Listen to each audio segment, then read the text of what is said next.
Cut City Connect, Cut City Connect, Cut City Connect. Yeah. Houston Rocket News, everything you need. You know we keep it in check. Scores, interviews, and player stats. Yo, we keep it in check. Subscribe to see what's next. It's Cut City Connect.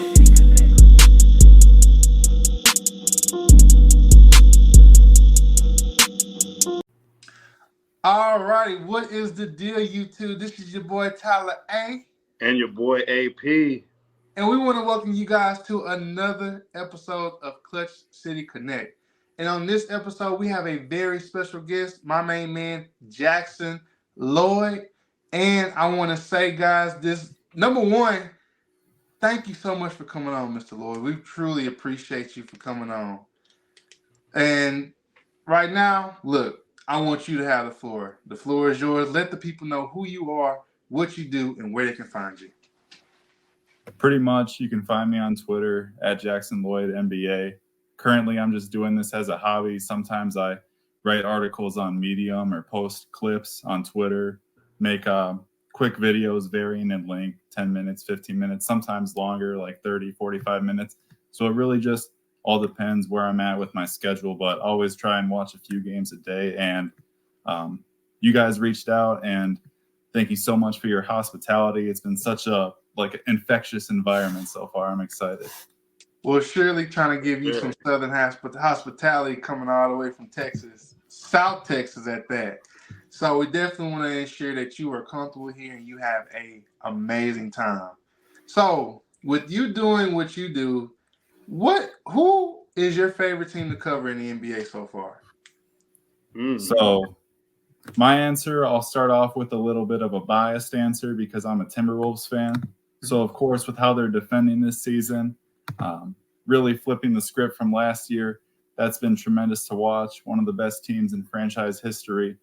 As for star-studded power and whatnot, I've really enjoyed watching both the Clippers and the Celtics. But then teams kind of further down the chain that I've really enjoyed are the Chicago Bulls, Utah Jazz, and lastly, it slipped my mind. It may come back to me, but what I like about the Bulls is when their season was going up in flames, they turned to Kobe White, they turned to Pat Will, guys like that. And despite the injuries to Levine, Vucevic, etc., they have been playing a lot better. And then now they kind of reshuffled their rotation a bit. Levine's come off the bench some, Vucevic has come off the bench some. And I kind of like those revival stories. Same thing with the Jazz, where the season could be derailed, whether it be a slow start or injuries, and then they just start playing better. Because one of my favorite things, and this is a point too with the Rockets, is a lot of these teams, they get counted out or discredited, or people treat them as if they're not worth watching, or there's not like you don't see the same attention to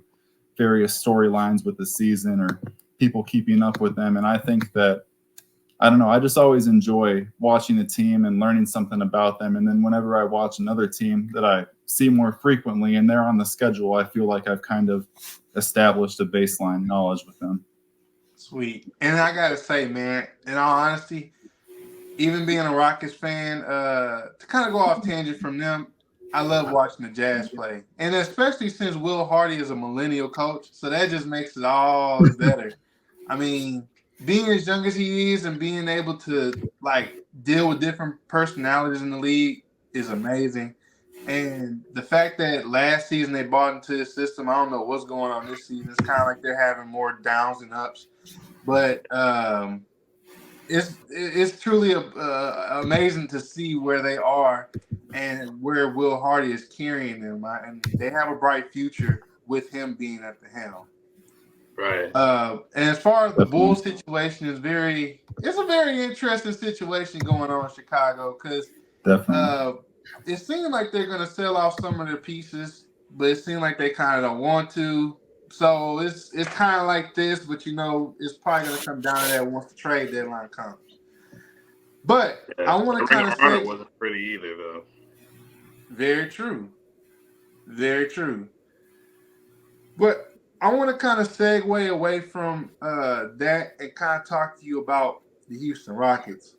So, what are your thoughts on the Houston Rockets so far midway through the season versus how you may have perceived them the last 3 years?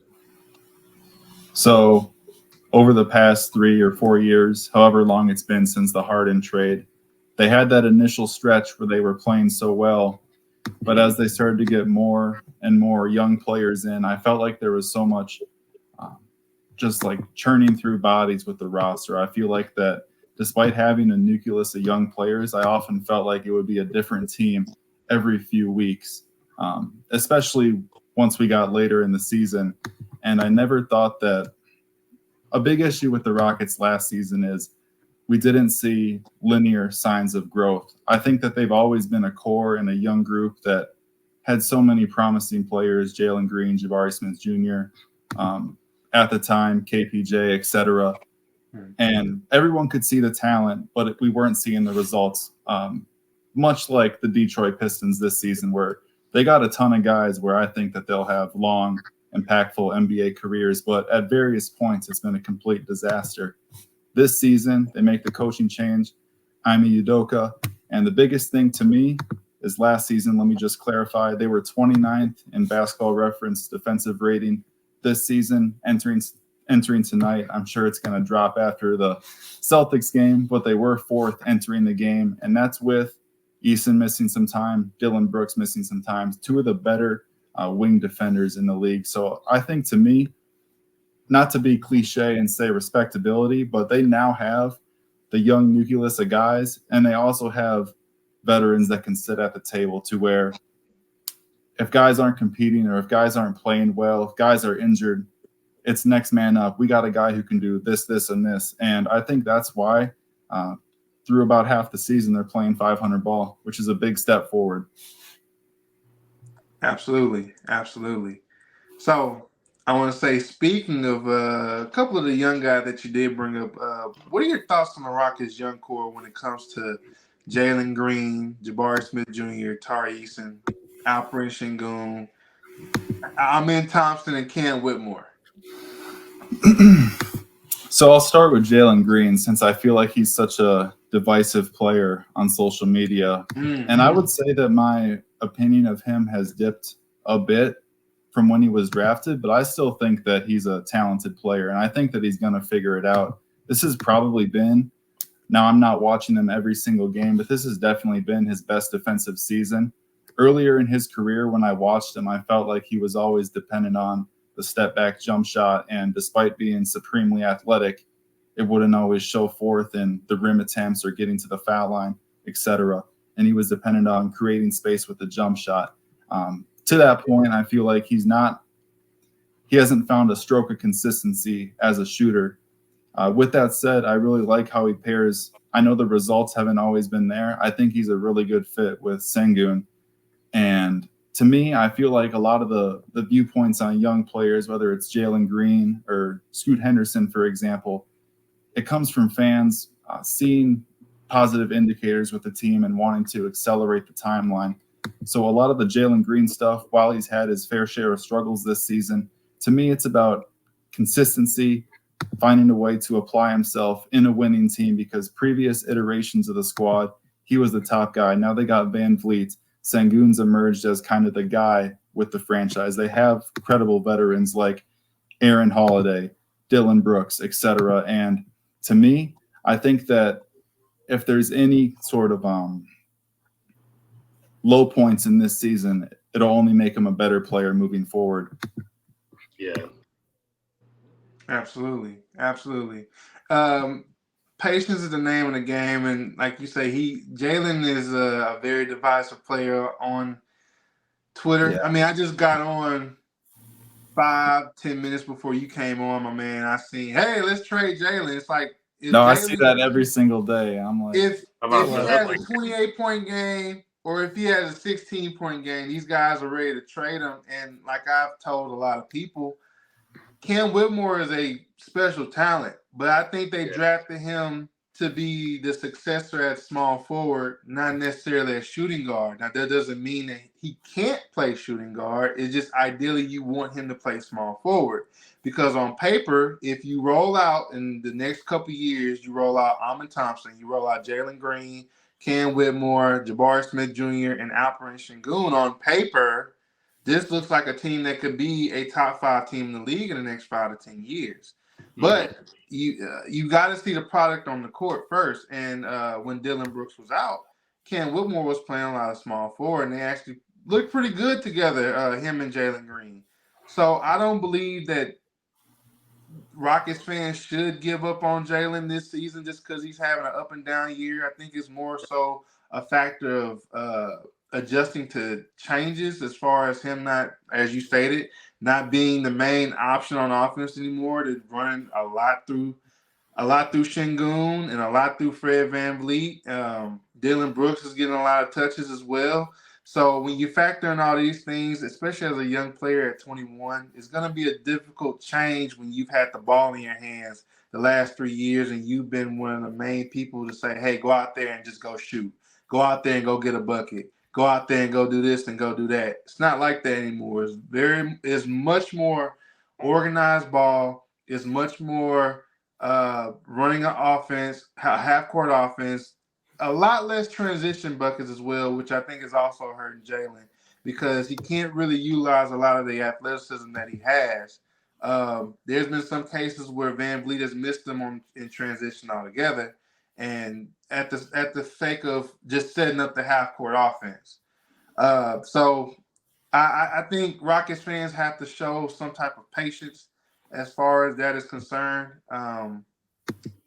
And I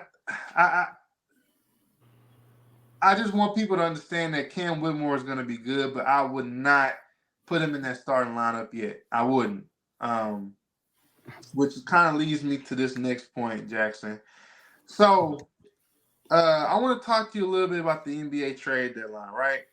So based on the outlook of the team and where they stand in the standings, what moves do you think the Rockets should make to better the team? And who do you feel at this point of the season on the Houston Rockets is expendable? That's a great question. I would probably have a boring answer. I think a lot of the young core should just be retained. As you mentioned, Green and Whitmore, they can play together, and Whitmore is pretty big. He's got to be 220, 230, you know? And also that's a question for down the road. And if it ever got to that, I feel like that would be a good problem to have, to where was Whitmore drafted 20th, if I remember correctly? Mm-hmm. Yeah, and he slipped because of injury concerns, I believe. But if that player you got middle end of first round becomes one of your like core pieces, that's a great problem to have. But for me, it seems like Londale's really struggled this season, falling out of the rotation. Every time I watch them, it seems they're using Jeff Green as the backup 5, kind of that veteran presence he brings. Also, I feel like he's so athletic to where when they get out and run, or in the half-court setting, when they play pick and roll, or they find him on a cut, he has the same dunk package for the last 10, 12 years. And Londale, I don't know what it is, because I think he was a really solid player for the Phoenix Suns, but I don't know if it's the fit with Houston, if it's just being a role player, and sometimes you see little quirky stretches in a season for a quarter or a third of the season where they struggle. But I would try and upgrade on the backup 5 spot. For now, Jeff Green's holding it down fine. I definitely prefer Green playing the 4 or the 5 versus him being the 3 or the 4. And I don't know. I don't really see a true weakness on this team. In a sense, it's because I want to see them keep developing the young guys like they have. For example, ever since Amen Thompson's come back from injury, I've been surprised by how much he's been handling the ball. He hasn't been a high-usage player, but he's certainly involved in the offense. And Cam Whitmore, I was excited that when Dylan Brooks returned from injury, I was wondering, would his injuries scale back? Would he have a lesser role? Would he be out of the rotation altogether? And tonight he might have had the best game of his career. So to me, I kind of like this mix of guys they have with VanVleet, Dylan Brooks, and then with the younger guys, to where they're competitive, but they also have space to allow the young players to establish themselves, to be themselves. And Jabari Smith Jr., I'm not going to say I'm the highest of any Rockets young core with him, but last season when a lot of people were upset and kind of tripping out over his struggles, to me, I was like, this guy, bare minimum, he's going to have a Marvin Williams type career. And that's a really good starting point for a prospect. And he has a face-up game. I feel like a lot of times he takes a back seat on the offensive end, but we see the talent with the face-up game, with the shot making, quick leaper on the offensive glass. I feel like he just finds a way to get involved. And if he ever gets to the point where he can just ramp up his shot taking and making his usage, I feel like he's kind of a guy who's, I'm not going to say secret star because he was a high draft pick and I don't want to put lofty all-star, all-NBA expectations on him, but just kind of the baseline level that he's shown offensively, along with him probably being one of the 3 or 4 best defenders on the team. I think I'm just excited to watch him grow. Sweet, man. So I want to ask you this. If you could give Rockets fans any advice based on how the T-Wolves are doing this season, where they've come from, and where the Rockets are now, what kind of advice would you give Rockets fans? That's a great question. So as a Timberwolves fan, I feel like we were kind of used to the misery for a while. And then you just get that franchise-altering prospect who completely changes the fortunes of your team. Yeah. And my word of advice would be to just enjoy the ride, enjoy minor victories, enjoy signs of growth. And when people say this kind of the mindset that you have to tear it down and either contend for a championship or be in a total rebuild, I don't necessarily buy that. If the Rockets are the 5 seed 3 years from now, I don't view that as a sign of failure. It's just a step of the way, step of the process. And I always notice when teams become contenders, fans enjoy themselves less than when they're on the climb. They're in pursuit of being one of the best teams in the league. So to me, it's just enjoy watching the guys grow, take victory in any minor, whether it's linear growth or not, any sign of development, any memory that they give you, just enjoy it. And I know that that's kind of like a Disney movie answer, but a lot of times you don't know what you have until it's gone. You don't know when it's one team's last ride. I mean, we see it this season.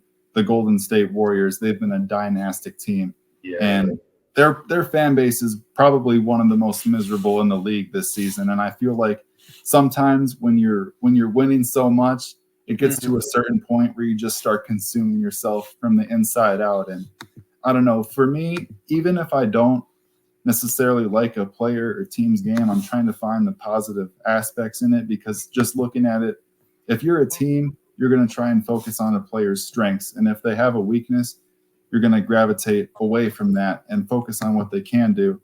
And, you know, for instance, when a player like Jarrett Culver didn't work out for the Minnesota Timberwolves, I didn't want to be the guy who was very negative about that. Instead, I wanted to focus on the undrafted rookie they got that year, Naz Reid, kind of showcasing his skill set, showing that he might be an NBA player. I feel like there's so much, I don't know if it's the online kind of the instantaneous aspect of we can react to this game, we can react to this trade news, this injury, etc. But I feel like people are so caught up in the kind of minute-to-minute stuff that the enjoyability aspect and just watching the sport itself gets lost.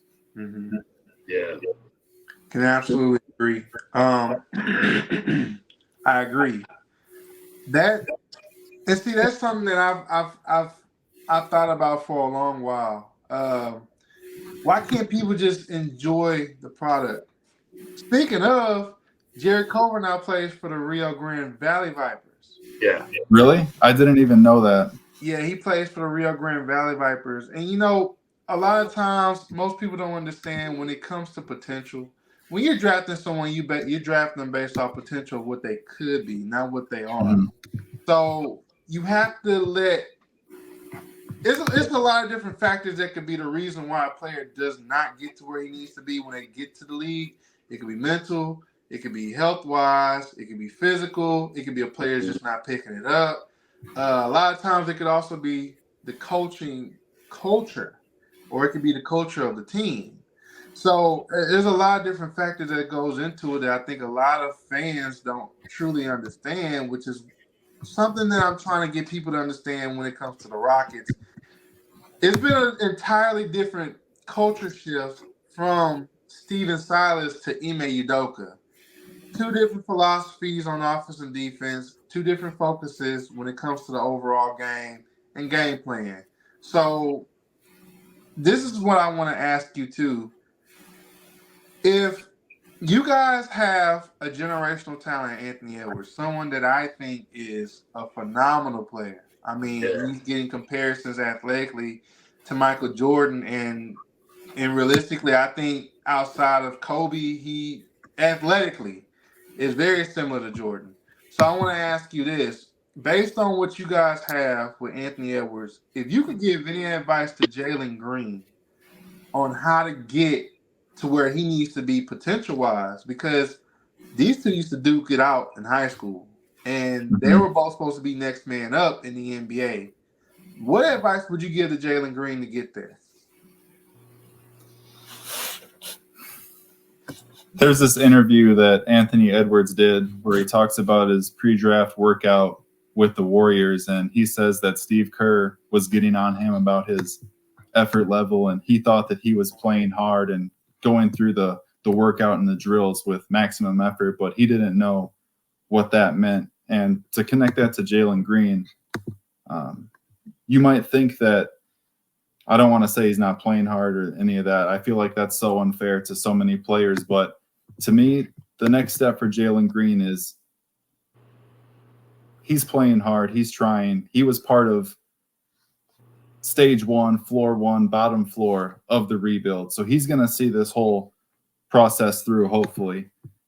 To me, my word of advice to him would be just stick to and focus on what makes you great as a player. I think he's a really strong player in the dribble handoff game. If he gets a handoff from Sengun, he can get downhill on the drive.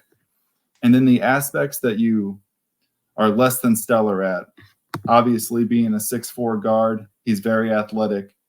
But there's going to be some struggles defensively, whether it's on the defensive glass or getting cross-matched on a bigger player or a star player, whether it's Jaylen Brown, Jason Tatum, etc.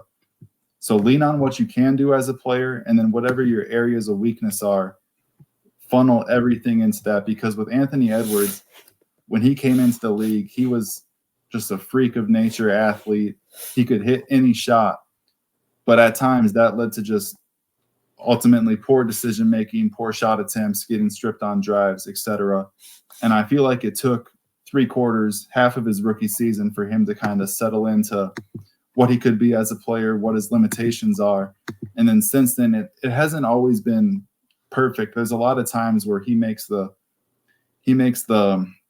kind of overzealous drive or quote unquote selfish play where you're such a talent that you think you can do anything on the basketball court, that you scoring is inevitable. But a lot of times becoming a star scorer is also understanding how you can unlock the game for your teammates and fit in. Even if you are the most talented player, you have to know how to play complementary basketball. For sure. Man, you sound like a basketball coach. That's just being honest. I mean, you sound like me when I'm coaching. So thank you so much, man. Yeah, hey, you see the game in a bigger light. You know, you see the full picture and not just like tunnel vision, small circle. You see the game for what it is, and you see the game as it transitions. Man, I gotta say, this was awesome. I'm not gonna lie to you. Thank you. Your answers were solid. I don't know if people can see this on YouTube, but I'm smiling ear to ear, man. No, they can't. It's a recording. They'll see it probably Monday. Mm-hmm. But awesome. I want to say, man, thank you so much for coming on the show. I want to appreciate you for just coming on, man. It's always a blessing when we have somebody that wants to come on and wants to be a part of what we're doing. We're a small YouTube channel, and we're grinding to get to where we want to be. And you are definitely going to help us out because we see this as support. But we definitely want to thank you so much for coming on. And we want to thank our YouTube viewers so much for watching this episode of Clutch City Connect. I want to say, this is your boy Tyler A. And your boy AP. And we want to thank y'all. Peace. Peace.